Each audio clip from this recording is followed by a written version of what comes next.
लीजिए सुनिए देवकीनंदन खत्री के लिखे उपन्यास चंद्रकांता संतति के 20वें भाग के 5वें बयान को मेरी यानी समीर गोस्वामी की आवाज में। देवी सिंह और भूतनाथ की ये इच्छा न थी कि आज सवेरा होते ही हम लोग यहां से चले जाएं और अपनी स्त्रियों के विषय में किसी तरह की जांच न करें, मगर लाचारी थी क्योंकि नकाबपोशों की इच्छा के विरुद्ध वे यहां नहीं रह सकते थे।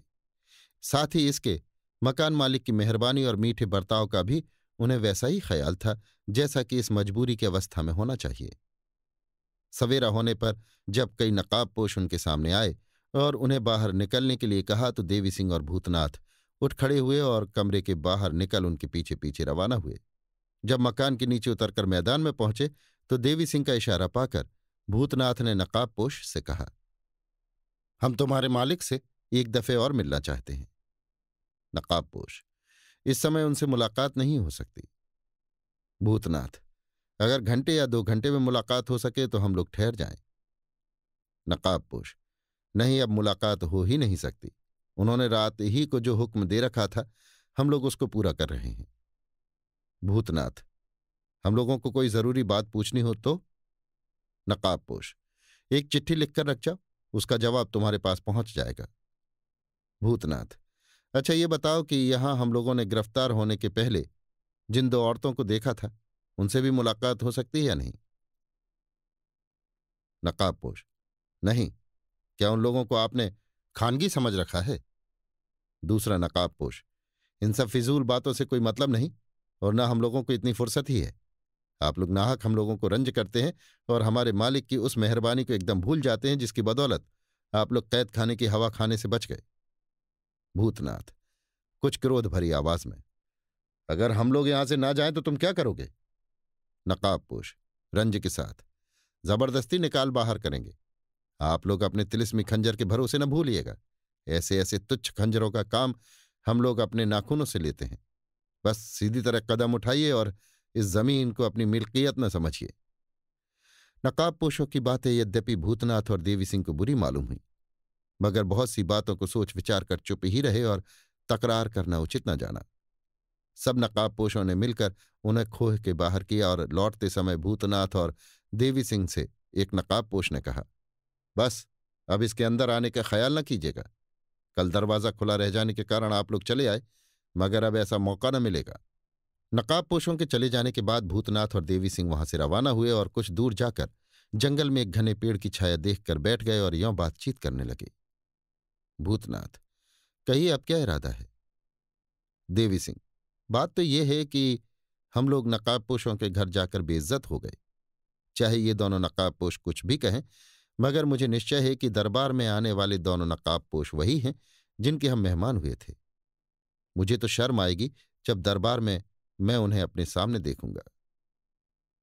इसके अतिरिक्त यदि यहां से जाकर अपनी स्त्री को घर में न देखूंगा तो मेरे आश्चर्य, रंज और क्रोध की कोई हद न रहेगी। भूतनाथ, यद्यपि मैं एक तौर पर बेहया हो गया हूं, परंतु आज की बेइज्जती दिल को फाड़े डालती है। बहुत तैयारी की, मगर ऐसा जिक्र कभी नहीं उठा था। मेरी तो यहां से हटने की इच्छा नहीं होती। यही जी में आता है कि इनमें से एक न एक को अवश्य पकड़ना चाहिए और अपनी स्त्री के विषय में इतना कहना काफी है कि यदि अपने घर जाकर अपनी स्त्री को पा लिया तो मैं भी अपनी स्त्री की तरफ से बेफिक्र हो जाऊंगा। देवी सिंह, करने के लिए तो हम लोग बहुत कुछ कर सकते हैं, मगर जब मैं उनके बर्ताव पर ध्यान देता हूं तब लाचारी आकर पल्ला पकड़ लेती है। जब एक बार उन्होंने हम लोगों को गिरफ्तार किया तो हर तरह का सलूक कर सकते थे, परंतु किसी तरह की बुराई हमारे साथ नहीं की। दूसरे वे लोग स्वयं हमारे महाराज के दरबार में हाजिर हुआ करते हैं और समय पर अपने को प्रकट कर देने का वादा भी कर चुके हैं। ऐसी अवस्था में उनके साथ खोटा बर्ताव करते डर लगता है। कहीं ऐसा न हो कि वे लोग रंज हो जाएं और दरबार में आना छोड़ दें। अगर ऐसा हुआ तो बड़ी बदनामी होगी और कैदियों का मामला भी आजकल के ढंग से अधूरा ही रह जाएगा।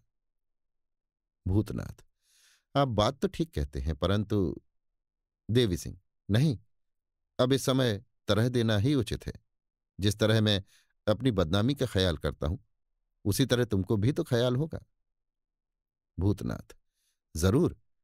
यदि नकाबपोशों का कोई अकेला आदमी कब्जे में आ जाए तो शायद काम निकल जाए और किसी को इस बात की खबर भी ना हो।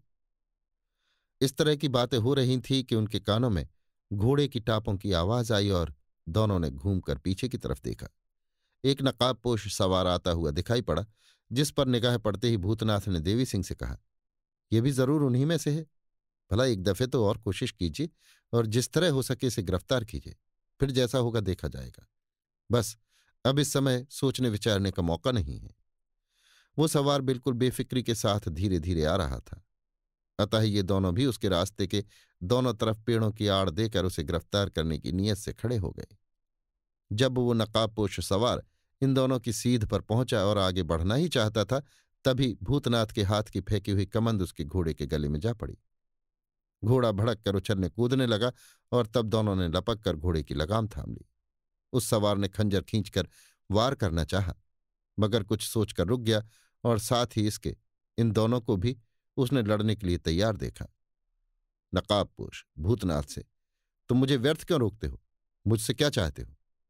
भूतनाथ, हम लोग तुम्हें किसी तरह की तकलीफ देना नहीं चाहते। बस थोड़ी देर के लिए घोड़े से नीचे उतरो और हमारी दो चार बातों का जवाब देकर जहां जी में आवे चले जाओ।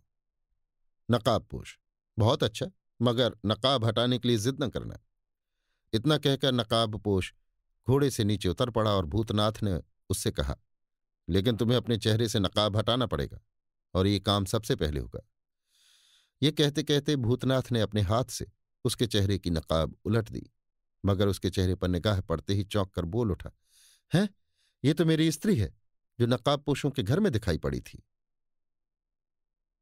अभी आप सुन रहे थे देवकीनंदन खत्री के लिखे उपन्यास चंद्रकांता संतति के 20वें भाग के 5वें बयान को मेरी यानी समीर गोस्वामी की आवाज में।